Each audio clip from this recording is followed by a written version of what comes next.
Welcome back in, everybody. It's from the Bleachers, Caden Formaster and Mark Musgrave. The voice you know. Back at it here in the Findlay Hyundai studio. And kicking off your second break here. Talking a little baseball already today. Might as well just keep the ball rolling with a little more baseball. Yeah, I definitely love my baseball. It is my favorite sport. So anytime we can talk, whether it's high school, whether it's MLB, college, I am all about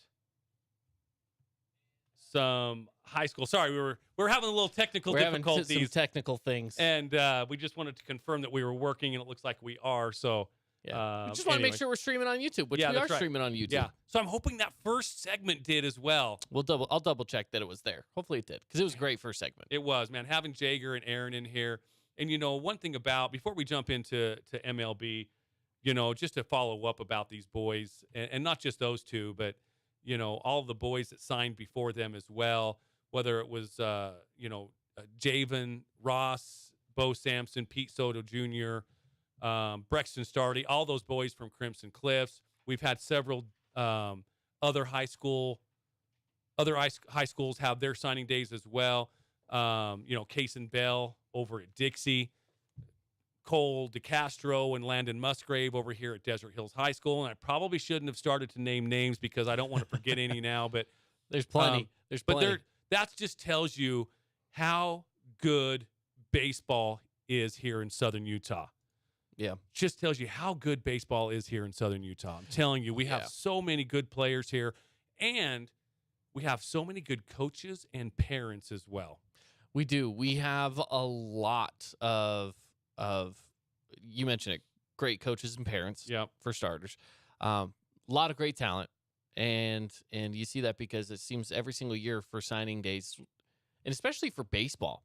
I feel like we have a baseball player from almost every single school that's signed somewhere. Yeah, almost every single year.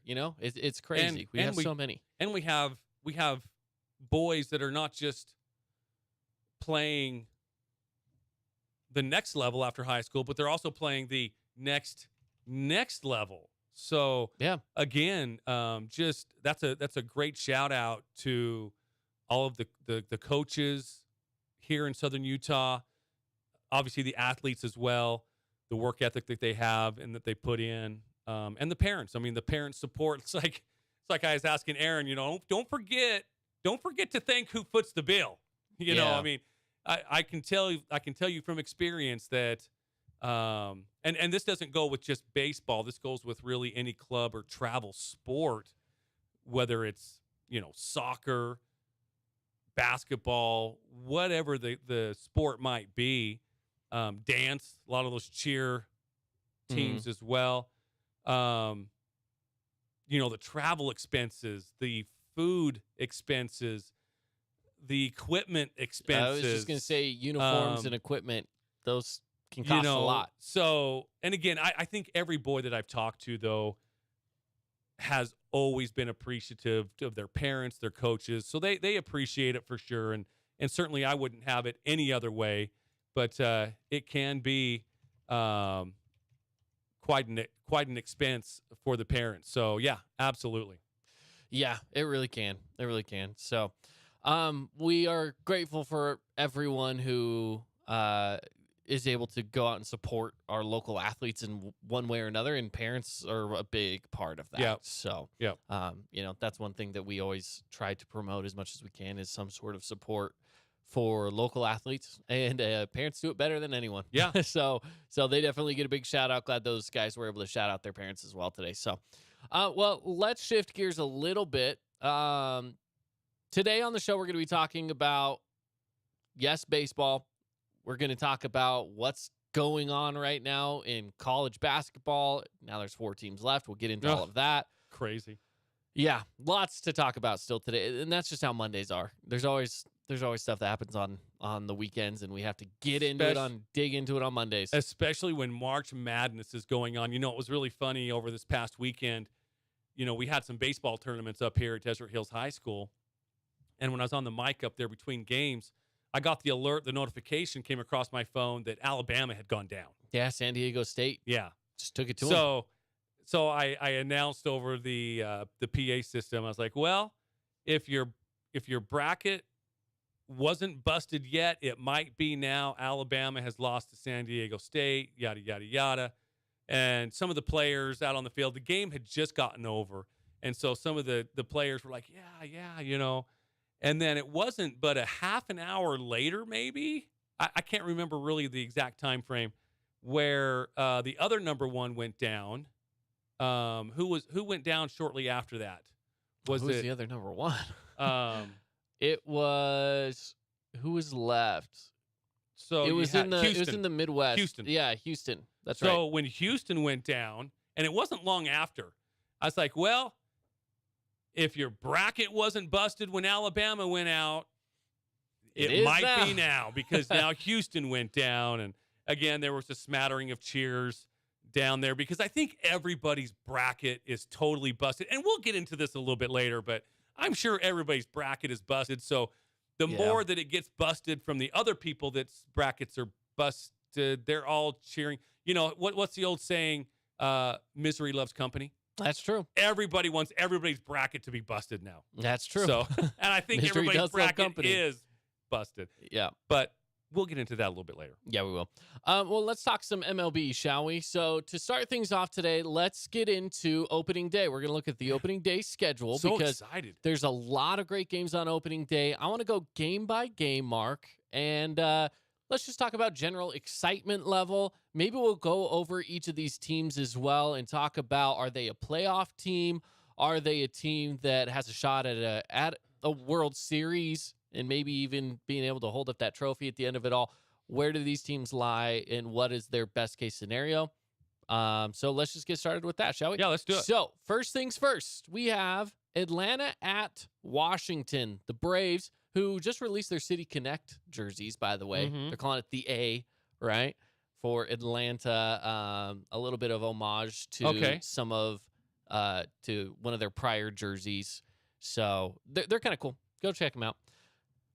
Atlanta, Washington. This one is in D.C., by the way, for the Nats. Yeah, this one doesn't get me too excited. You know, it's not a bad matchup, though. You know, you've got Patrick Corbin going up against Max Fried.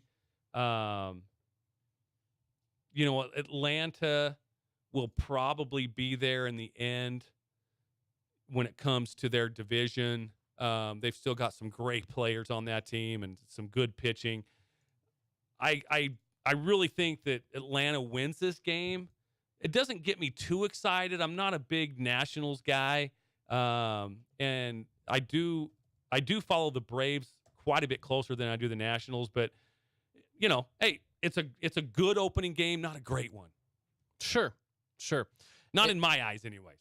And to be fair, opening day, whether you play the first game or not, I mean, you're still playing on opening day, right? That's how they like to promote it. Here's the thing, though. The main opening day game is usually the game being played at like 6 or 7 o'clock at night, Mountain Time, right? And we'll get to that. I'll show you what the main game is. And to me, even still, I'm like, this opening day schedule is a little lackluster. But the next one isn't the case. I like this next game. It is the Giants at the Yankees. Here's why I like this game. Both of these teams were fighting for Aaron Judge in the offseason, right? So this is the game where there was the potential of it being Aaron Judge's homecoming immediately. Right.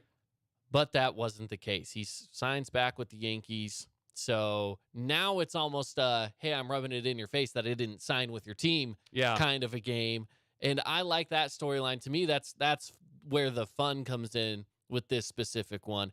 The Yankees, by the way, I believe are still definitely a playoff contending team. Oh, yeah. They'll be right in it.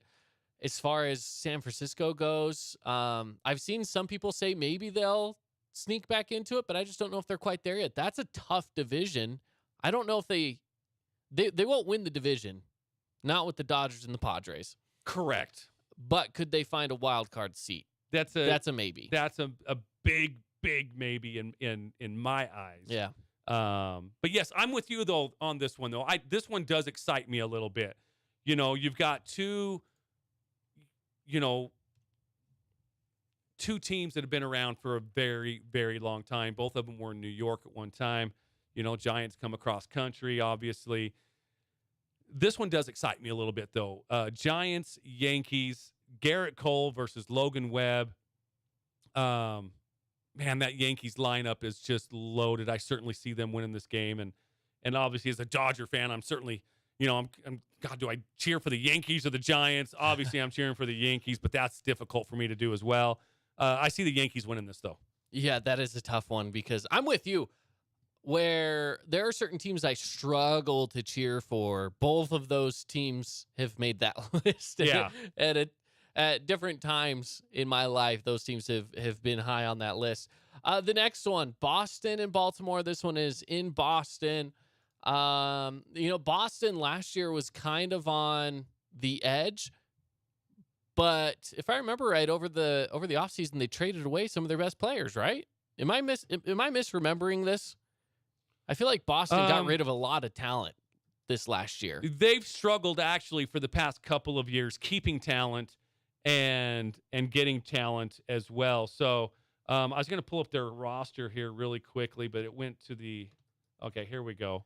Some of the players that went over there, a couple of guys that you'll recognize is Justin Turner from the Dodgers go over there. So here's their infielders. Now tell me if any of these players ring a bell, okay? You've got Christian Arroyo. He does actually ring a bell. Tristan Cassis? Nope. Nope. Yu Chang? No. No. Bobby Delbeck? No. No. Rafael Devers? Yes. Yeah, me too. Adalberto Mondesi? Actually, Okay. he's legit. One of those that's going to be good. Yeah, and then Justin Turner. So you've got those, and then in the outfield, here are some of their outfielders. Alex Verdugo, definitely a good player. Rob Seth Snyder. You got Kiki Hernandez, Adam Duvall, and Jaron Duran. So it's a hit or miss. It's going to be yes and no. It's going to be another down year for the Red Sox again, especially because of the division that they're playing in. It is a tough division. Anytime that you have to take on the Yankees and Toronto, even Baltimore. And Baltimore, again, the team that they're going to be starting off with, Baltimore has some of the most exciting young talent on that team. In the draft, right, they pick up Gunnar Henderson, who is immediately finding a spot in this lineup. He's making the active roster, so you'll probably see him at third, which how often does that happen that someone, and granted, yeah, he was the first guy in the draft, but so is Adley Rutschman, who plays for the Orioles as well. It took him some time. He had to start out in the minor leagues first. They're sending him right up to the big leagues. He's not even touching any of the farm system. He's just right up in it in Baltimore. And that's got to be exciting for him, for the fan base. They're a young team, but Baltimore could be very good this year. Their team I'm actually really excited to watch. Yeah. And what's funny about this is I like the Red Sox. I consider the Red Sox to be one of my East Coast teams that I like to follow. Right, kind of me too. But I might be a little bit of an Orioles fan this year. Yeah. More in the case of I just want to watch them. I'm excited to watch them. I wouldn't call myself a fan, but they seem like they'll be young and exciting. Right. So, so I'm excited about that. Next game on the list, one of my actual favorite teams. I have two favorite teams. One of them is on this list. It's Milwaukee at Chicago Cubs, and I'm a Cubs fan. Yeah, longtime division rivals with these two. Cubs Cardinals would have probably drawn a little bit more opening day excitement. It really would have, yeah. But hey, Milwaukee's coming into town. They're going to Wrigley Field, and you got Stroman versus Burns. Cubs. And Burns is he's a good pitcher. He's one of the top. I'd say he's a top 10. Corbin's up there. He's a top 10. So I'm looking at the World Series odds, and both of these teams are right in the middle of the pack. Yeah. They're both. So Milwaukee has a plus 3,500 to win it, and Chicago. Actually, I saw Chicago White Sox. Chicago Cubs, a little bit farther down. They're down. They're yeah. down. Now, They're here's the right by thing. Boston, plus 7,500. Here's the thing, though, about Chicago is they were able to bring in some pretty decent talent this offseason. So I expect Chicago, they might start low at the beginning of the season, but expect that maybe, midway through the season in the middle of the summer when everyone's just fighting to to stay healthy and win some games. Yeah. I expect them to maybe be around the wild card cutoff spot. I really think they could. I'm not saying they will, but I think they have that potential to. If they can figure some things out, pitching is going to be one of their things that might be a little bit of a downfall. They don't have really a big name pitcher out there, but they have some good talent in the field, and hopefully that'll come into play when they get into the batter's box. Well, right? they'll need some people to return to prior form, like Cody Bellinger. Yeah. Going to the Cubs. Now, hey, if you're getting the 2022 Cody Bellinger, have fun. Good luck in the cellar. Okay? Now, if you get the 2019 Cody Bellinger, the Cubs can make some noise. Yeah. And Dansby Swanson's out and there Dansby as well. Swanson, yep. So that's what I'm saying. They were able to bring in some good talent, But as you mentioned before, which of these players are you going to get, especially when it comes to Bellinger? So that's what makes me excited because there's a lot of unknowns, a lot of potential. The ceiling is actually fairly high for this Cubs team. Eric Hosmer is going to be playing first base. Yep. Trey There, Mancini and right. yeah, I mean, there is some. He's still holding on to Ian Happ. Ian Happ, yeah. So there's some talent there, but again, you're going to have some players return to other years like 2019. Hey, if Cody Bellinger returns to MVP form, that is phenomenal. And for the even Cubs. if he can, I don't expect him to be He MVP form, he but can't- even if he ends up being a top 20 hitter again, I'll take that. he can't hit 180 No, and- he's got to hit in the 300 and range. just be horrible. I mean, I can't believe on some of the Facebook pages that I follow and some of the groups, these Dodger fans that were just all up in arms about Cody Bellinger, the Dodgers letting them go. And it's like, oh my gosh, have you been watching him lately? He is horrible. Yeah. Now, he can still play center field. He is a very good center fielder. But when it comes to being at the plate, he is about the worst two-strike hitter I've ever seen. So, again, if you can get a Cody Bellinger and Ian Happ, Dansby, all to have either return to or continue to have great seasons, then the Cubs can be knocking on the door. I agree. Sure. I agree. Detroit at Tampa Bay. That game is happening at 1 o'clock here, 1:10 Mountain Time. Yeah, that'll be in Florida, Tropicana Field. McClanahan versus Rodriguez. Certainly taking Tampa Bay in that. Yeah. Yeah. I feel like Detroit's still on a down year. They haven't changed enough to merit any sort of big jump in the standings. Not yet. Not yet. This is a fun one, mostly just because it's a team that sparked a lot of interest in the postseason. Philadelphia Phillies at Texas Rangers. The Phillies, like I mentioned, they definitely are one of those that kind of came out this last season and proved, hey, we're a good team. But Texas, they pick up DeGrom, and he's starting.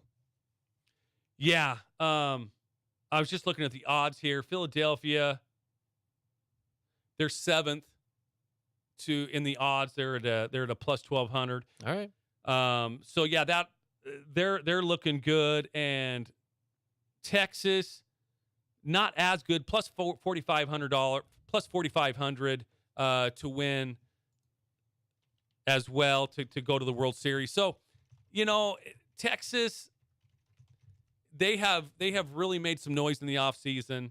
Obviously, the previous offseason as well. Started with Corey Seager of the Dodgers and a couple of pitchers and some players in the offseason. I just don't know if it's all going to come together for the Rangers. I'll tell you what, though, Philadelphia, their lineup is very scary. Very scary. So be careful of Trey Turner, Bryce Harper. It could be lights out for some of those NL East teams. Yeah, it's true. It's true. I'm excited to see what they do. The Mets are one of those teams that I'm excited about, but they have a lot of injuries to deal with right now. So the Phillies could be one of those teams that maybe they are able to sneak in there and take it away from the Mets and the Braves. The Braves are the other team that they'll have to compete against, but we'll get to them in a little bit. Right now, though, this one's one that's going to be pretty quick to go over here, Mark. Pittsburgh and Cincinnati. It's, to me, two teams that have They're still consistently been at the bottom. I don't really see them moving anywhere. They're not playoff teams. It's just one of those matchups you just have to. And they still have baseball programs in those cities? They still do. They really are? For now. They're going to play? Yeah. Yeah, they're gonna Well, try their best. You're talking 2 out of the 4 bottom teams projected to win the World Series. So 2 out of the 4. Who are the other 2? The only 2 is Washington Nationals. And we already talked about them. And the Oakland A's. Yeah, the A's are not. That's not going to be close. But, it goes Oakland A's, Washington Nationals, and then Cincy and Pittsburgh. And this is a divisional game, and that just shows how split the division is between, you have the Cardinals clearly at the top. Yeah. You have Brewers, Cubs that are, probably in that order too. Brewers and then probably Cubs. And then it's like, to me, it's a substantial drop. And then it's like, all right, Cincy and Pittsburgh, you guys can kind of fight for the scraps at the bottom. Mm-hmm. Yeah, it's what it is. I don't know. It is what it is. Let's go to the Rockies and the Padres. This one's being played at Petco in San Diego. San Diego's going to be good this year. I mean, they are, no question about it. Yeah, and that's a divisional game, right? So, Padres are projected to, between them and the Dodgers, I've seen both ways, projected to win the division or at least be in the playoffs. Right. So they had a great run last season. Can they keep it up? We'll see. But yeah, I think that they are high on a lot of people's lists. Where is Fernando Tatis Jr. right now in his injury recovery and whatnot? I haven't heard much about him. Have you heard anything? I really haven't either. I just pulled up their projected lineup for starting day. Don't see him in it. They're starting, this is just projected. You got Xander Bogaerts, Juan Soto, Manny Machado, Jake Cronenworth, Matt Carpenter, Hyun-Sung Kim, Trent Grisham, Austin Nola, and David Dahl. Those are your projected lineup. So I have not heard or really looked into the return. I just looked it up because Okay. I was curious. Yeah. And he's going to start with El Paso, which is their AAA team. Really? They're going to put him with El Paso at the beginning of the season. So Okay. he is ready, kind of. Yeah, so El Paso, the Chihuahuas, they're going to go take on Sacramento, River Cats. The River Cats, baby. They have a 4-game series starting April 4th to start off their season. So he's going to be a part of El Paso. That's a little surprising to me that a player of that caliber. Now, I understand, mid-season injury and with the rehab, send you to the AAA, especially for a pitcher. Get a couple of innings underneath you, and then we'll bring you up to the big club. But this is still spring training. There's more to it too. Okay. As I read on, part of his suspension for his PEDs, I forgot about that. was the first 20 games of the season. So he actually can't. Okay. He can play with the AAA, but he cannot play in the MLB. Which that seems like a weird part of the suspension, is right? kind You'd of a think it weird- would just be all or nothing. Yeah. Okay. That does explain a little bit then. But that makes yes. more sense. Yes, absolutely. That makes more sense. So they're going to put him in El Paso until his suspension is up, Yeah. I guess, is the way that they're really going to put it. So, which, yeah. And you feel like a guy with that much talent, just don't even try to use PEDs, right? I don't know. That's just me. He did not know what he was putting into his body. Uh-huh. Sure. He was tricked. Yeah. Uh-huh. That's what I say every time I go to Taco Bell and I feel horrible afterwards. I'm like, I didn't know what I was putting in my body, even though I've done this like a million times. Oh, just never forget that Rafael Palmeiro Senate hearing, Congress hearing, whatever, when they were talking all the steroids. I mean, he was adamant that, they were they didn't know what they were doing. They got tricked or what. I can't remember the whole thing, but he was very adamant. And then a couple weeks later, he got busted. Yeah. Anyway. Yeah. Hey, let's take a break. We have the rest of the opening day schedule to get to, and we're going to talk some more MLB coming up. So stick around on From the Bleachers.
Welcome back in, everybody. It's From the Bleachers.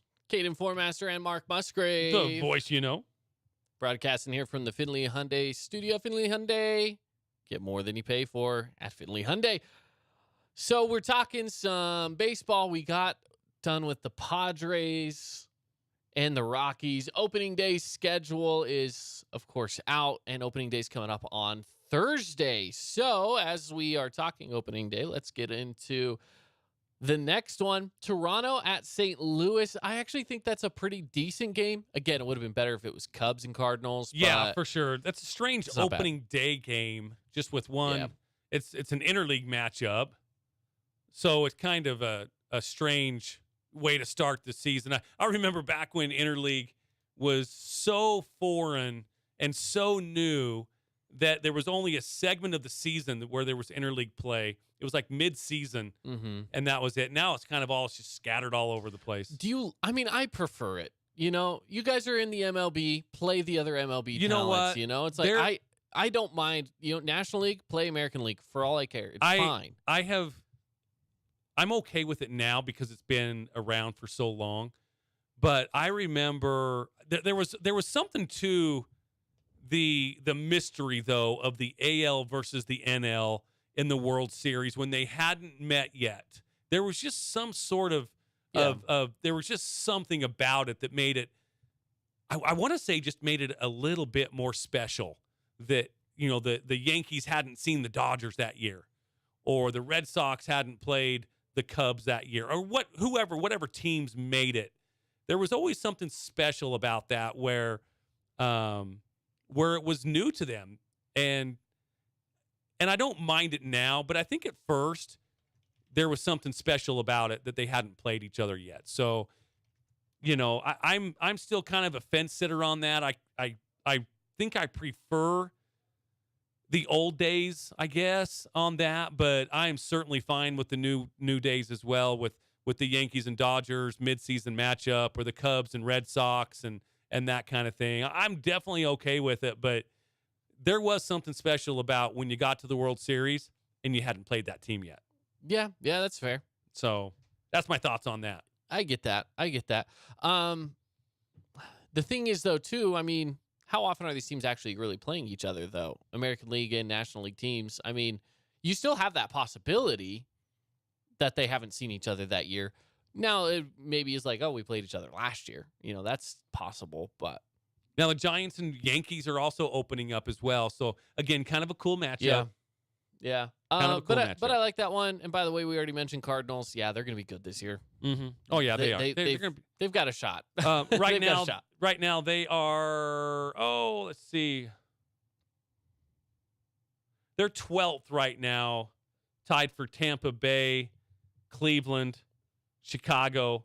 They all have that plus 2,200 on winning the World Series. So they're about a third of the way down. Gotcha. All right, let's go Twins, Kansas City. So Twins and Royals. That one is in Kansas City. That wraps up the 2:00 games. Mm-hmm. Zach Greinke and Lopez going at it there. Zach Greinke back with the Royals. I'm pretty sure this is his first year back with the Royals. I don't think he was there last year. But yeah, that should be a fun matchup for him as well. Being back in Kansas City. So he did, let's see. He was back for a little bit last year. So last year was the year back. So this is his second back. So this is second. Yeah. All right, let's go to the Mets and the Marlins. Miami. Yeah, the Mets are going to win this game. Yeah, they should. The Mets are good. Now they are injured. They are injured. Lots of different injuries going on, but they still have the majority of their sluggers are back, so they should be okay. Yeah, I like the Mets this year to certainly battle, with the Cardinals. Or I'm sorry, hold on a minute here. I got my divisions messed up. Gotcha. With Atlanta, right? Atlanta is with the Mets, yes. Yeah, with the Mets. Yeah. I expect those two to kind of duke it out for that division lead. Right now, I'd probably give just a nod hair to the Atlanta Braves, but the Mets are going to be good. Yeah, they're going to be good. That's going to be one of those battles come September. That's going to be really fun to look at. Yeah. And I was looking at here on the Fox Sports betting lines, and they have it close as well. They're giving the nod to the Mets. All right. So it goes as far as your top teams. You got Houston, New York Yankees, New York Mets, Los Angeles Dodgers, Atlanta Braves. And that's for the whole league. Yeah, that's for the whole league. So they do have those two going head to head as well, or kind of battling that for that division and for the NL. So it'll be interesting. I give the nod to the Braves. They're giving the nod to the Mets. They probably know more than me, but I still like a lot of the things that the Braves do. Yeah, that's interesting. All right, this game coming up. This is like the opening day game. Okay, this one's the one being broadcast on ESPN. It's the big national televised game for opening day. Tell me if you feel like this deserves that title. It's the Chicago White Sox at the Houston Astros. No, I 100% agree. no.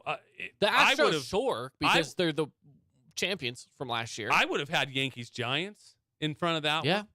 one. Heck, do a Yankees Astros game. Like, that would have been fun. I'm kind of looking Why through not? these a little bit more. There's not a whole lot of really good. You got the Milwaukee Chicago game. At least that would have been a divisional game. Yeah. Um, So that's the thing. There's some and pretty then- decent divisional games. I would have went with San Francisco and New York So would I. as my opening game of the day. Instead, you and I are going to be sitting in this room watching it at work because that game starts at 11 o'clock in the morning. Yeah.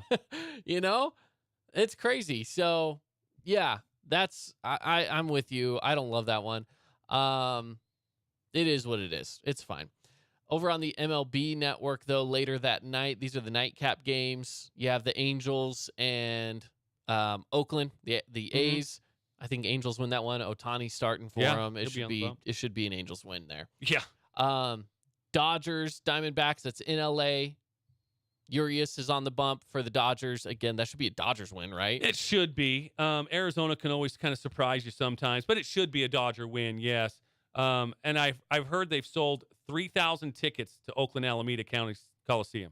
I'm just kidding. I don't know how much. Hopefully they can outdo the Aviators. And in the last couple seconds we have, you have the Guardians at the Mariners, excuse me. Guardians at the Mariners. Indians, Mariners. I'm going Mariners. All right. Okay, we're going to take a break. Be back after this. Let me go see what.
Back here on From the Bleachers, it's the Fan Sports Network.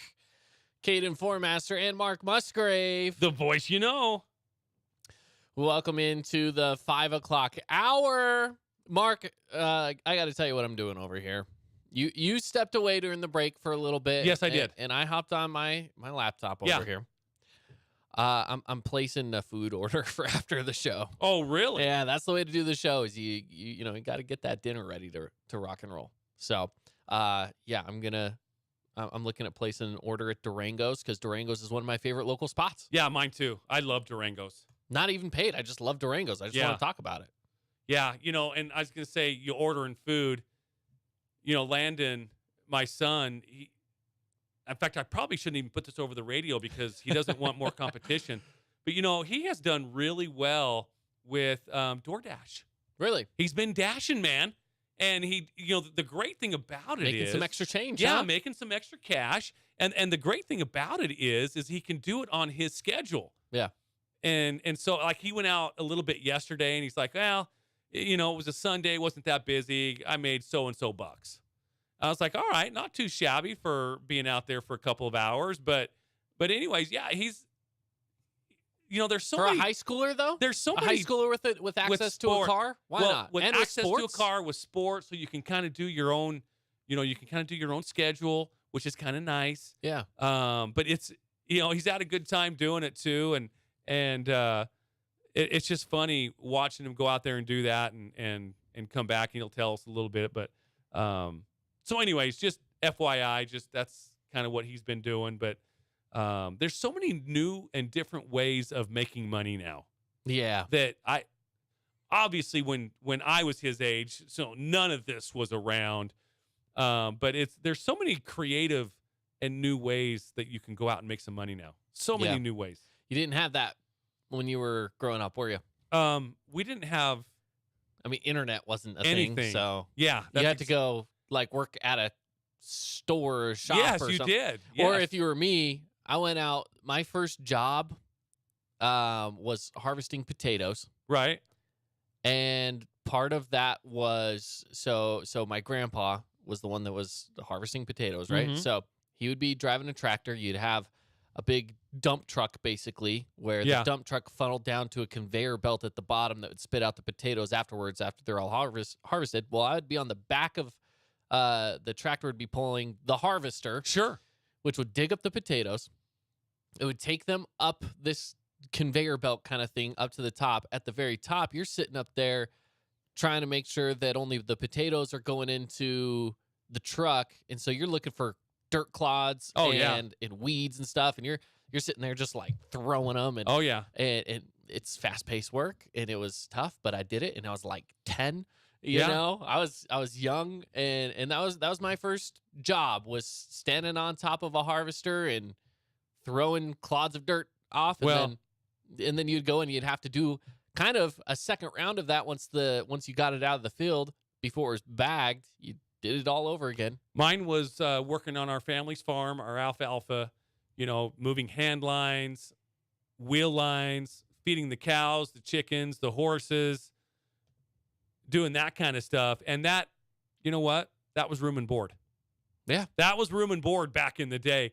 I worked at my dad's shop as well. Got paid some for that. I wouldn't say handsomely by any means, but yeah, paid. It was a different life for sure back then. I mentioned DoorDashing, and you mentioned fast food. Yeah. Does ice mean anything to you? Do you like to? You won't go somewhere. Ice. But there's good ice and there's bad ice. Yeah. I mean, I will say this. I love Pebble Ice, but I feel like the love for Pebble Ice is becoming too much for me. I disagree. I'm I know we all love our Pebble Ice, but I disagree. It's great, but it's not that great. Calm down. I love my Pebble Ice for sure, and I have a list here of the best Pebble Ice out there. So this is how they did it. TheDailyMeal.com, they ranked 11 fast food places on the best ice cubes. Okay. And we have several of these here in St. George. All right, let's hear it. Sonic, they are number one. Sonic's the OG of of Pebble Ice, and right? they're ranked number 1. Perfect ice. They aren't cubes. They're nuggets that are crunchable, but are still hard enough that they don't melt too quickly. There is a science to that. I agree. Okay. Yeah. Second, one of our favorites, Chick-fil-A. I do like Chick-fil-A. Chick-fil-A comes in second because their ice chills drinks without watering them down. One person on Reddit says, I can never throw my Chick-fil-A cup away until I finished eating all of my ice. I don't disagree. Zaxby's is third. We don't have a Zaxby's. There's one in Cedar. There is one up in Cedar. And it is very delicious. Okay. Have you had it? I don't think I have. Oh, you got to try Zaxby's. Well, there's so many restaurants I have to try up in Cedar when our baseball team goes up there. You need to go to Cedar more often, I guess. Yeah, oh man, I love Zaxby's. Okay, I'll put it on the list. I think my sister lives like a block from Zaxby's. So hamburgers? Chicken. Oh, chicken. It's very good. So I don't know. For me, maybe that's why. It's just because it's really close to where she lives. Sure. So it's one of those that's an easy place to stop. Okay. Well, across the street from Taco Bell. They've got the third best ice. Okay. All right. Followed by Dairy Queen, which we have, obviously. Uh-huh. Pizza Hut, Starbucks, Jimmy John's, Dunkin', Burger King, and McDonald's. Second to last. And Taco Bell is the very last. Well, Taco Bell's just normal ice. This is how it describes it. Uneven lumps of frozen water. That's ice. I don't know why we need to have, like I say, does it make my drink cold? Yeah. Great. No, I don't eat the ice. I'm not one of those people that eat the ice afterwards, so I don't care what kind of ice it is. I understand, but just give me ice in my drink. I like my Pebble Ice. You're in the minority. You know that, right? 100%. Okay. But someone out there agrees with me. Hopefully. Someone. Yeah, maybe one. I don't eat the ice with my drink as long as it doesn't water down my drink fast. And again, it's St. George. It's come summertime. It's going to water it down real fast no matter what it is. Which is the next question. When you go to a place, do you like light ice? You like light ice. If I go to Swig, oh, God, so if I go to Swig, me, dude. If I go to Swig, I say light ice. Here's the thing: the light ice will make the drink cold immediately because that's what ice does. But then it doesn't water down the drink later. Yeah. Oh my gosh, you are so demented. But I have more to drink if I say light ice. If I get a cup full of ice and it's a 32 ounce, I'm drinking 10 ounces of soda. That's the way it should be. No, if I'm buying a 32 ounce, I want to drink 32 ounces of soda. It melts so much faster when there's only 5 cubes in there. Okay, but at least I'm drinking 32 ounces of soda instead of 10. See, not me. I want it completely full of ice, maybe 3/4 full of ice, and then put the fountain drink in it.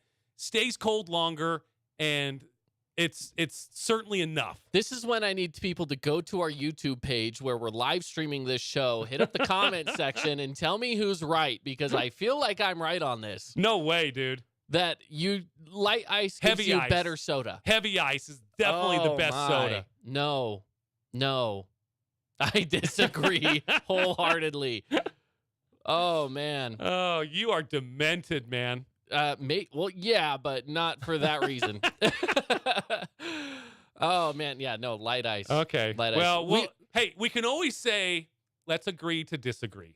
We're good at that. We are good at that. We're good at that. But I also say, light ice is the way to go. Heavy ice, no question about it. Yeah. I don't know about that. Seriously, feel free to hop on over to the Facebook for the YouTube live stream. And tell me in the comment section what you actually would do, because I'm curious what our listeners would do. Or text us 435-990-9950. I have the text line pulled up as well, so we'll keep an eye on both of those things. I'll see if anybody has anything to say to our banter about that. We should probably talk sports. Let's talk some sports. We were going over the list of opening day games, and there are a bunch of games that are on Friday. Some of those are rehashing some of the other games as well. Yeah. So, but I think everybody gets a game in on Thursday. So it looks like we should be good there. And I believe, we got through the last of it. Cleveland, Seattle was the last game. So, hey, so I should be good. I saw a clip on Instagram just a little bit earlier that had JT Realmuto, catcher. Mm-hmm. He got tossed and for this reason. So I'm going to try to describe it for the radio audience as well. But so he's behind the plate, and must have been a foul ball or what have you. And so, he puts the glove up behind him as the catcher so the umpire can put the ball in his glove, and he can get it, throw it back to the pitcher. Well, I guess the previous pitch or the previous time they had to do that, he did that, and the umpire just threw the ball back to the pitcher, which is fine. Yeah, it happens. Yeah, it happens, totally. Well, so Muto puts his glove up. The ball doesn't get put in it, so he puts it down. And as he's putting the glove down, the umpire was going to drop it in his catcher's glove. Well, he thought he pulled away on purpose, the umpire, so the umpire kind of spiked it in the dirt next to the home plate, and he tossed him for that. Oh, geez. Okay, and it's all over Instagram and I'm sure it's all over Facebook and Twitter as well. But I looked at this and I'm like, are you serious? A spring training game, doesn't it? And that's why we're gonna toss somebody. Doesn't it feel like umpires lately just seem to be getting their feelings hurt a little too often? Oh my gosh, yes. And then they go on this power trip where it's like, where it's like, oh, you pulled your glove away. I'm going to throw you out because I'm the umpire. And it's like, calm down. It wasn't on purpose. Right. Like, why would he have done that on purpose? He's like, all right, you're not going to give it to me? Okay, whatever. Puts his glove down. Oh, okay, I guess you were supposed to give it to me. My bad. And you move on with your life. Right. Instead, you're out of here. Yeah, he tossed it from there. And oh, geez. And granted, hey, it's spring training for the umpires as well. But, to toss a veteran catcher for something that ridiculous is quite ridiculous. It is ridiculous. It is ridiculous. I think so. Anyway, I saw that a little bit earlier. Wanted to bring it up. But like I said, it's all over Instagram, and I'm sure it's all over Facebook and Twitter as well. But when you see this, you'll be like, oh, you'll roll your eyes. You're like, oh, my gosh, seriously. Yeah. I just got to go. Do you know who John Boy is? From the Waltons? No, not John Boy. Jomboy. I thought you said John Boy. John Boy. Boy. Good night, John Boy. Good night, Mary. Yeah. Good night, Missy. And they go through the whole good nights. Yeah. No. So it's a guy that he has his own, media thing, and he does his own podcast and YouTube page and stuff as well. But he covers baseball. Baseball is his big thing, and the biggest thing is he breaks down ridiculous things that happen in baseball a lot. And I'm sure this is one that's already been on his list, and I just love getting his commentary on it because he's really funny. Oh, that will be pretty good. So I can't play it on the radio because he sometimes likes to say colorful words. Adult words. Yeah. Yeah. But usually it's a lot of times what he does is he'll lip read what they're saying out there. Okay. Coaches, players, and stuff. And let's be honest, the coaches and the players will have colorful language. Right. Oh, for sure. And so it's not necessarily him saying it. It's the player saying it, and he's just letting us know what they're saying. That's all it is. Anyways. Yeah, that's crazy. Yeah. That sounds really dumb. And it is all over. I just pulled up a Twitter feed, and it's right there on Twitter as well. So, and did this happen today? Just today, yeah. Okay, that makes... I haven't been on social media at all today. I haven't touched social media. So, yeah, this is... And the umpire's just getting hammered in the comments, too, as he probably should. He's just getting hammered in the comments. I scrolled down 4 things. The first one was the Fan Sports Network. 2 Crimson Cliffs Mustangs going to play next level baseball. Weird. Oh, yeah. There's that. And then scroll down 4, and yep, sure enough, someone posted that video where it was immediate. Yeah, can you pull it up and put it on the screen for our YouTube viewers? Let me get it pulled up here real quick, because that is really... And then we can play the audio stupid for the radio audience. Yeah, let me get it pulled up here, because that is just ridiculous. It really is. There's no question about it. Yeah, let me get it pulled up here. Okay. And now here's the act. Okay, let me get it to the beginning. Yeah. And I know, great radio of me pulling up a clip, right? Yeah. Let's get to it. All right, here we go. Kimbrough says, I don't like that call. Now here's the action right here. And The umpire felt Come on, like bro. Realmuto took his glove out of the way, and I think Realmuto didn't sense that the ball was on its way, so he just figured the umpire was throwing it back to the mound. Now, on the prior exchange, the umpire threw it out to Kimbrel. So, all right, you don't feel the ball get nestled into your glove. So he wasn't even looking back at the umpire. He just pulled his glove down. Kimbrel said, Yeah, kind of that's really ridiculous. And I don't know. That is pretty dumb. And I don't know if, like, explaining to the umpire that, you know, hey, I thought you were throwing it back to the pitcher. You can kind of read Realmuto's lips and saying, dude, I thought you were throwing it back to the mound. Yeah, that's exactly what he was saying. And I don't think once you've tossed somebody, I don't think you can take it back. I don't know if I've ever seen one being taken back before, but this was one that if you could take it back, I think the umpire definitely should or needed to, but Well, and give him some credit for not getting angry at the umpire, just being like, I thought you were throwing it back. Like, he wasn't yelling at him. He just kind of looked at him like, I thought you were throwing it back to the mound. Like, what are you, like, you're going to throw me out for something that I didn't even realize I was doing? You know, I didn't realize you were giving me the ball. So on a CBS Sports story, it says here, Rosenberg took it as an act of disrespect from Realmuto and ejected the star catcher on the spot. Yeah. That's pretty ridiculous. I thought so, too. It's very ridiculous.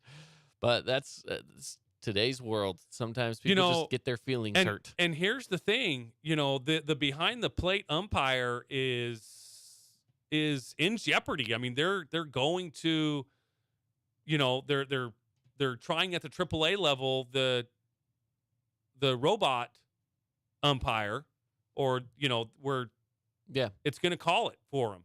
What do they call that? I'm trying to remember what they're calling that. I'm trying to remember it too. It's not robot. Yeah. I'm gonna figure that out. But, you know, so they need to get better, or they're going to be replaced completely. Now, there still needs to be somebody there to call, you know, plays at the plate and things like that. But, you know, if you don't get better umpires, you're going to lose out on a job. And now, me personally, I do like the aspect of the umpires' judgment in games and how they come into play. I still think that there still needs to be review on some plays, like tags and you know, second base plays and things like that. But I also like the umpire's discretion as well. I've always liked that, how it plays into the game of baseball. Can be subjective sometimes, like strike zones and things like that. But this is going to take the subjectiveness out of the strike zone. They call it ABS, or Automated Ball Strike System. Okay, is what they call it. So ABS. You'll probably hear it as ABS. So it's not anti-lock brake system anymore. ABS does not mean that. IBS. And it's not IBS. That's a different thing, and nobody wants that. Don't want that. No, nobody wants that. That's a bad thing. Yeah, but ABS, Automated Ball Strike System, is what it is. And they are testing it, and umpires will still have a job. They'll still be there because someone has to call someone out at a That's what I'm plate saying. or whatever. Yeah, plate. You know, you still have to have an official. You can't just let everything be automated. And he's also going to be sitting out there. Here's the problem with this situation. He's still going to be the one holding on to all the extra baseballs in his pocket. Yeah. So this situation's still going to happen. They're still going to have the ability to throw people out. So this isn't going to be a situation that I don't think will ever be prevented. At least not with where they're currently moving the game towards, strikes and balls and stuff like what you're talking about. Yeah, sure. But not this. This is one of those where, and maybe this is one of those issues where an umpire does feel like they're losing power to these automated systems. Yeah. And is like, I got to step in here somehow. Throw my weight around a little bit and toss this dude. Since I can't call someone, you know, on a called strike 3, I might as well throw out the catcher because he wasn't paying attention. Yeah. And I'm still kind of up in the air a little bit with the balls and strikes. The ABS system is what we're going to call it. I'm still up in the air a little bit about it because, again, I do like the subjectivity of umpire calls.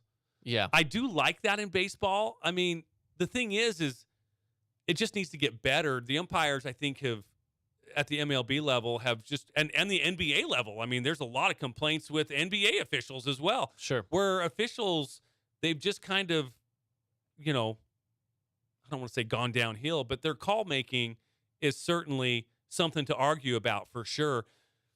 The thing is when you get one umpire, you're going to have a higher strike. Some umpires, the plate's a little bit wider than normal. You get those outside corners. I kind of like that subjectivity, but at the same time, I just wish the umpires would have been better with the strike zone, whether, it's letters to knees or whatever, belly button to knees or whatever the case might be with how the strike zone was defined back in the day. Mm-hmm. I just wish they would have stuck to that a little bit more, because I'll tell you what, anything at the letters, around the letters, is not called a strike anymore. And, I think if you pull up the strike zone from when it was created, I believe it's letters, and knees. Yeah, and So- now it's more of, It's much more like belly button to mid thigh. and I feel like it's not even that as much as it is like, hey, it's so many inches off the plate and then so many inches above that. I feel like they just kind of have it dialed into, they just kind of know where it is, so it doesn't even matter who's standing up at the plate. It's just where's it coming in from my perspective, not from the batter's perspective. Mm-hmm. And that could be a big difference. Think about this: when you have one of these guys who's up there to bat and he's 5'8", versus a guy like an Aaron Judge or something who's up there at 6'7", it's like, okay, well that's a totally different strike zone for those players. Yeah. And I just feel like the league doesn't do anything to differentiate a strike zone between two different sizes of players. At least nowadays, it doesn't feel like it, right? Right. Smaller players have bigger strike zones in comparison to their height. So here's a let me see if I've got the right thing here. So from 1950 to 1962, the strike zone went from the batter's armpits to the top of the knees. Okay? Okay. From 63 to 68, the zone went from the top of the batter's shoulders to the knees. So it sounds like that went up. That went up a little bit, yeah. Top of the shoulders is way above the armpit. 69 to 87, the strike zone went from the batter's armpits to the top of the knees. The strike zone was implemented along with lowering the mound from 15 inches to 10 inches in response to a 1968 season now known as the Year of the Pitcher, in which the dominance of hurlers reached new heights. So they brought down the mound a little bit. Now, from 88 to 95, the strike zone went from the midpoint between the shoulders and the top of the uniform pants. So the midpoint of the shoulders And to the top of the about the letters. yeah, to the top of the knees. Which is kind of what we're used to. And that's past strike zones. I'm trying to see here. So this is current strike zone. The official strike zone is the area over home plate from the midpoint between a batter's shoulders and the top of the uniform pants. And the top, so they pretty much took out the knees. So it goes from the batter's shoulders to the top of the uniform pants. So they took away the low strike, according to this definition. This is MLB.com. This is in the glossary, the rules, and in defining the strike zone. Interesting. So, anyways, and I feel that if the umpires would actually adhere to this, maybe they don't have to have the ABS system. Not IBS, but the ABS. Not the IBS. Nobody wants the IBS. Mark, we got to get to a break. We've had a long first segment here, but that's okay. That's okay. Nothing wrong with a long first segment. We're going to be back with more from the Bleachers right after this.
Back at it here. It's from the Bleachers, from the Findlay Hyundai studio. Caden Formaster and Mark Musgrave. The voice, Mark, the long first segment. We've talked baseball a lot today, but it's an exciting time. Opening days this week. It is. So, of course, we're going to talk a little bit of baseball. You're the Angels and Cubs.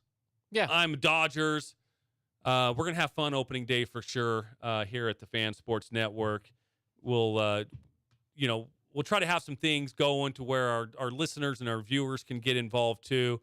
Maybe we've got some little giveaways that we'll do as well with all of our participants. We'll see what we can come up with. But let's have fun opening day. Yeah. Well, before we get into that, over the weekend, March Madness is a big thing, right?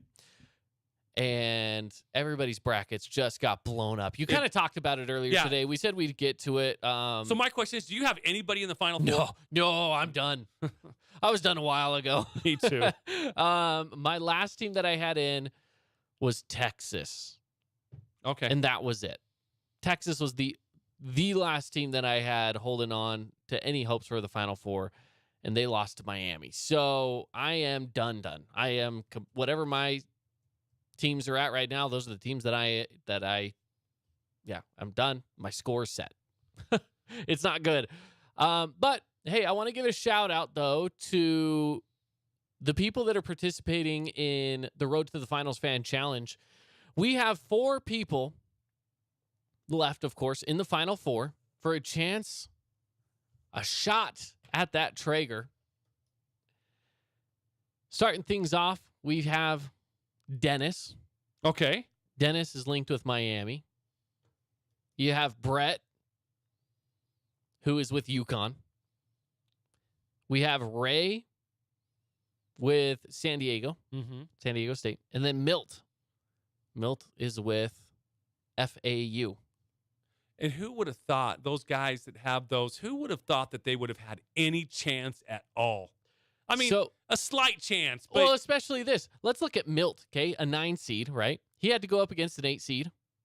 Got lucky because the 16 seed that beat the 1 seed right there. So had to take on the 16 seed, got through that. Then a 4 seed, beat that. Then the 3 seed, got that. There was only one game that it wasn't a seed that was higher than them. Right. It was always, or lower, I guess, It was always a better seed in front of them. Every single game, and FAU made it through. Here's something interesting about FAU, by the way, and Miami. Both of them are in the finals, in Final Four. They are an hour and a half drive away from each other. So that'd be like, here to Vegas, I guess you could say, right? Yeah, here to Vegas. So, but that's not that far. No. All within kind of the same city. It's, Miami, and then you have Fort Lauderdale, and then you have whatever city they're from. Mm-hmm. So it's a lot of city driving. I bet a lot of those players know each other as well. Yeah, it's possible they played some some AAU ball or something together. AAU, high school, all that kind of stuff. Yeah, if they're from those areas. Yeah. Granted, Miami's got a way larger reach. Yeah, they get a bigger reach for sure. I just asked on the Google. Okay. Google. On the Google. If anybody still has a perfect bracket, and it says the last verifiably perfect men's NCAA bracket busted in 2023 when number 16 FDU stunned number 1 Purdue. Only the second time a 16 beat a 1 in men's history. So I don't think there's any verifiable perfect brackets out there. So I saw, and this was via ESPN's brackets. Okay. And I just saw this on Twitter. There was only one person in however many millions of people that submitted brackets, however many millions brackets submitted, only one bracket had this Final Four. And you got to think, how many brackets does this dude have? That's the other thing. It's like, did that person have a lot of brackets and they're just having fun with it? I mean, I feel like you're lucky. A lot of people have UConn. I've seen people. I know people that have UConn. Okay, cool, great. That's awesome. That was a great selection. I know a couple of people that have Miami. Just a couple. Not very many. A couple. I don't know anybody that has FAU. Not a soul. I mean, on CBS Sports, and that's the platform that we use. Yeah. With our brackets. This was from March 18th, so this is from a few days ago. Not a single perfect bracket has survived through what's been a wild first weekend of March Madness. So even after the first weekend, there on CBS Sports, on their platform, there wasn't a perfect bracket left. That's amazing. And I believe that. Yeah, there's no way this is one of those years where someone has a perfect bracket through 3 rounds or whatever. Yeah. Right? Maybe through a first round. Maybe. And that's a big maybe for a lot of us. But definitely not going through multiple rounds there. So, Okay, so the Final Four now. Let's talk about this for a second, yeah, Caden. let's get into it. We've got San Diego State and FAU. Yeah. Okay, on one side. Then we've got Miami and UConn on the other. Right? Let's do a new bracket. Okay. Not a new bracket, but let's Let's recalibrate. reevaluate Who's these. going to the finals is what you're asking, and who's winning Let's it all. talk about that first matchup first. San Diego State, FAU. For me, I'm gonna go. I would actually go with San Diego State, but FAU has been so surprising to me. Not that San Diego State I was hasn't. going to say San Diego State taking out #1 Bama.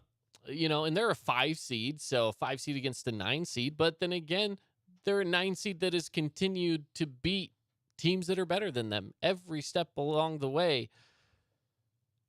And maybe it's just because I know San Diego State better. They play against teams out west, and we live out west. I know nothing about FAU. I didn't even know what FAU stood for before this tournament started, if I'm going to be completely honest. I had to look it up. It stands for Florida Atlantic. Florida For those Atlantic. who don't know, Florida Atlantic University. I didn't know that.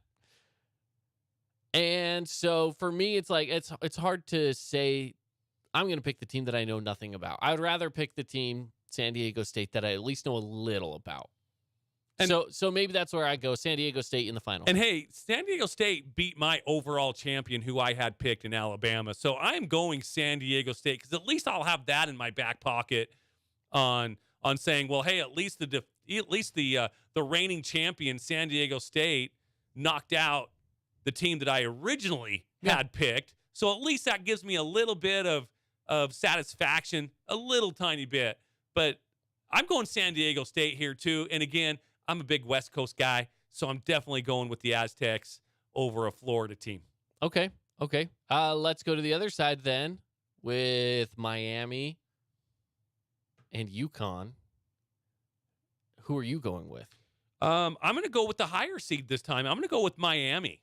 I'm going with Miami over UConn. No really particular reason is I just don't like UConn that much. Never have, never will. So I'm a Husky fan. I'm not a big Husky fan. So I'm going Miami in this. And so we will have 2 5 seeds in the national championship game. You know my thoughts on the Final Four, Elite 8, Final Four. I like to see have fun in the beginning rounds. Exactly. And then Blue Bloods back in it through the last, exactly. the Elite 8 at least. Yes. And UConn is a Blue Blood school. They are. And they are. That's true. Miami That's true. Has their moments of being decent, but yeah, they do. This is the best I've seen them do. But here's the thing, man. You got to think CBS. What are CBS execs thinking right now? Oh, my gosh. We're going to have a possible 9th seed versus a 5th seed, or a 5th seed versus a 5th, or a 5th versus a 4. You've got to think, now, is this going to bring higher TV ratings or lower TV ratings? And that's a big question. I'm curious about that, too, because I was actually just thinking that I want to tune in for the Cinderella story of it all, because everyone's kind of a Cinderella story at this point. Absolutely. When the best seed you have is a 4 seed? Yeah. Come on, right? You have a 4 seed, a 5 seed, a 5, and a 9. There's a great chance that, a 5 seed or lower is winning this title. 100% a 4 seed or lower is winning this title, right? So, it's crazy to me. My question, I would lean maybe towards the line of less people will watch. If it's FAU in Miami, for example, I feel like less people are watching that because they're just like, right? It's not Kansas against Duke. It's not. Even if Gonzaga was there, that would be huge. Gonzaga's never won a title. I know. But if it was Gonzaga against Kansas State, which was a very possible Yeah, sure was. outing, it just didn't happen that way. If that would have been the final, that's a good one. 2-3 seeds could have been battling it out, but no, they're both out. And so. I got to think that the CBS execs probably meeting today, they're probably asking themselves the same question that we're asking is this going to help ratings or is this going to hurt ratings? I don't think they know right now either. No, and they have to start pushing it. Like, if I'm them, right now what I'm doing is I am pushing this as being like the underdog story of the century. One of these teams who, and UConn's the only team that has. So especially if UConn loses to Miami. Right. If UConn loses to Miami, it's like a team that's never won before is going to be a champion. Who's it going to be? You push that storyline as hard as you possibly can in your promos and a hope for the best that people tune in. And I'll be honest, I guess, I did watch the final last year. Mm-hmm. We were at Eureka. We watched Right, it there. I was right. thinking, I was like, I don't remember watching it, but I'm thinking back to like sitting at my house and watching it. No, it's because we watched it at Eureka. That's right. This is one that I really would be tuned into. I fully expect myself to be sitting on the couch watching this game. And I don't even know who's going to be in the final, but that is a game that I'll probably watch because it's just so different. So different. Now, also, too, as many of you might know, that Caden and I have a bet on this bracket. It doesn't become official until next Monday. But I am sitting in the driver's seat. yeah, I know. And neither of us are going to get more points. So the bet was, for some of you that might not know, was the loser, and I use that term very loosely. yeah. The loser has to shave their beard. Can I tell you what I'm Now, upset they don't about? have to shave their mustache. That was not said. So I'm not giving you keeping the mustache. That's not. I can't pull that off. My dad has just the mustache. He pulls it off. I don't. Can I tell you what I'm upset about? Talk to me. Do me. you know how many bets we've made on this show and how many of them we've actually followed through on? I know. We've made a lot of bets, and very few of them have we actually followed through on, if I'm being honest.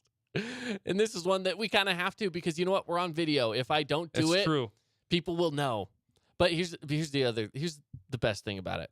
My facial hair grows back fast. Yeah. In 2 weeks, it's like it never happened. Right.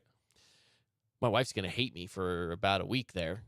She She's hates it even when I trim it. She likes Really? it if it's a little longer. Like on Friday, you had it really I trimmed. trimmed it on Friday. Or Thursday, one of the two. I can't remember it what was day. Friday. Friday Yeah. I trimmed it, and she's like, it either needs to be completely clean shaven or grown out a bit because at this point it's too stubbly. She doesn't like kissing me because Yeah. I poke her. You don't. She Well, doesn't like that as much. I don't blame her. Yeah. I mean, how can you? I don't know. So, anyways, it doesn't become official until next Monday. Yeah. We'll update everybody on how that went for sure. And I think I'm actually beating everybody who I wanted to beat. I'm looking at the standings here. And there's nobody on the drive that is beating me. You know what? Let me change brackets here. I'm on our office pool. So do you have the other one pulled up, Caden? No, but I probably could get it pulled up. Are we gonna looking at the Fan Sports Network? Yeah, I want to look Cool. at the Fan Sports Network. Okay, I'm getting it there too. Yeah, I got it pulled up. By the way, Is there anybody on the Fan Sports Network, the Drive, or from the Bleachers that is above me? let's look. No, nope. You're sitting at 18th right now in the fan bracket, Okay. so that's pretty good spot. By the way, we do have someone that said UConn's gonna win it all, and they are easily sitting in the top spot right now. I don't think anyone can even dethrone that at this point. Yeah, me neither. So that's a solid bracket. They have Miami and UConn in the Jeez, Final Four. What? That's That's That's a amazing. solid bracket And right there, my is friend. is that Yale? Yeah. Yeah. Yep. Not Yale the college. Yale. Just Yale. Yeah. Our coworker. Or no, actually Yale, our listener. Our listener. Yeah. They have UConn and Miami. That's but pretty good, dude. Alabama and Marquette were the other two. So Either way, hey, here's the thing: if UConn wins, and by the way, you're taking Miami, I'm going to take UConn just for the differential of it all. Okay. Because why not? If UConn wins and goes to the championship game, I'll they just get to add more to it. But at this point, I'll tell you what I'll do. I'm pretty sure Yale's going to end up being the winner. I'll tell you what I do because I like Anna a lot. I Okay. also like her a lot. I know you do. Yeah. So this is what I'm going to do. I don't want to make her mad. No one wants to make her mad. Okay. That's not fun to make your wife mad. So this is what I'm going to do, Caden. Since we differ on that game, the UConn Miami game, Mm-hmm. I'm obviously going to win the bracket challenge. Oh yeah, that's if UConn beats Miami, do you want to call it even? Now, if they don't beat Miami, I want you to shave everything, but I want you to have a stash. So there you go. So it's like a double or nothing. It's a double or nothing. Fair. Okay. Are you okay with that? I'm down with that because I think leaving the mustache for a day would be funny. Okay. Then I'll shave off the mustache the next day. Okay. So because I just want to give you another chance, and I don't want Anna mad at me. Yeah. Like you made my husband look like a 14-year-old. I don't want that. I already look at me. I already look like a 14-year-old with just my stubble. Dude, seriously though, there are some high schoolers that have full-on beards and. It's true. Anyway. I look very young when I shave. So if I do have to shave, then I'm gonna make sure people are steering far away from YouTube so they don't have to see me. But we'll still do it. We'll still do it just for the what do I want to say? Yeah. Just to document it. Right. Just to document it. Right. So all right, let's take a break. We're gonna wrap up the show coming up next. So stick around. We got more coming up here on From the Bleachers.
Welcome back in, everybody. It is from the Bleachers. Caden Formaster and Mark Musgrave. The voice you know. Caden, I just found something here. The state of Utah, do you know what they're doing with kids and social media? They are, yes, I do. Yeah. They are making it so that if someone that is not a legal adult, 17 or under, if they want to create an account, they have to get a parent's permission to do so. And that parent can give permission through their own social media account, which then also links to their child's, so they can monitor everything their child is doing on social media. That is exactly right. So here's some of the here's the 4 things that it really entails. Everyone in Utah will have to verify their age to use social media sites like TikTok, Instagram, Facebook, and Snapchat. Even with a parent's permission, kids won't be able to access social media between, get this, 10:30 p.m. and 6:30 a.m. So any under 18 accounts will be blocked from scrolling for those 8 hours. And that's when the adults have fun. Social media apps won't be allowed to show kids advertisements while they scroll. Which that's also kind of cool because it is. Because for 2 reasons. We're in advertising. We understand this. Showing advertisements to kids does nothing for you. Yeah. It really doesn't. Yeah, and exactly. You're exactly because they're right. not the ones out paying for things. And they won't be able to collect user data either. So yeah, and that's also good for the families to know that, hey, you're not collecting information about my children. Yep. And all other social media sites will have to give parents a way to access their kids' accounts. Utah is the first state to pass a law like this, but might not be the last. At least 4 other states are looking at similar laws right now: Ohio, Minnesota, Connecticut, and Arkansas. Now, do you feel that this is an infringement, though, on maybe parents and that kind of thing? Like, is this government playing the part of parent? I've been trying to think about this. So I found out about this on Friday, maybe was when I learned about this, Thursday or Friday of last week. And I've been trying to decide if I think this is a good thing or a bad thing. Is this Big Brother? Because I see that side of it, right? But I also see the side of there are kids on social media platforms that are doing and saying things that kids should not be doing and saying. Right. So it'd be nice for the parents to be able to be involved in their kids' lives a little bit more. But I also, I'm not a parent, but I would also want to trust my kids enough, I think having the option built in to where if your kid does do something, it's like, hey, you broke that trust. I'm going to let you have social media, but now I have access to it. Mm-hmm. I like that the option is there. In some ways, I think it still is best that the parents decide what they want to do with it. Yeah. Either say, hey, we're going to monitor your account, or no, we're not, or I don't know. It still comes down to me, some of those decisions should be made in the home. Mm-hmm.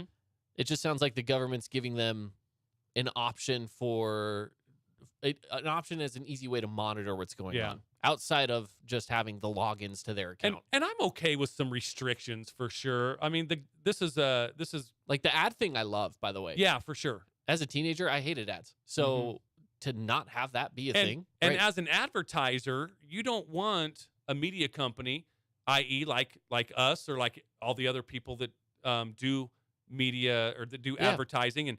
And one of the things is that we tell people is like, hey, I can bring you reports on how many people have watched your video and how many people have clicked on your banner ad and all that kind of stuff.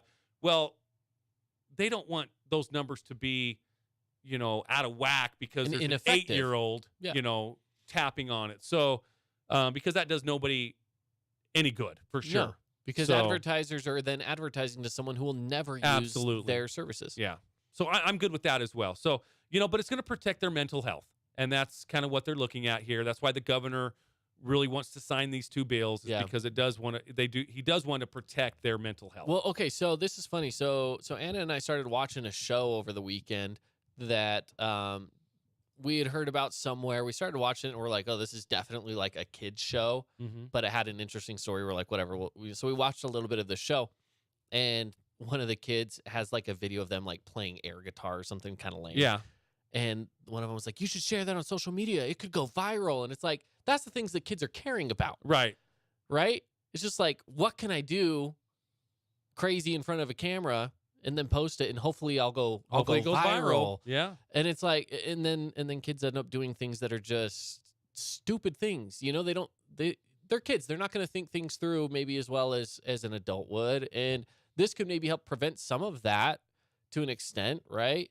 I mean, it's still going to happen, but maybe to an extent. I don't know. It's interesting. I saw this, and I thought it was interesting to all of our listeners and viewers, since we are right here in the state of Utah. I thought that was very interesting.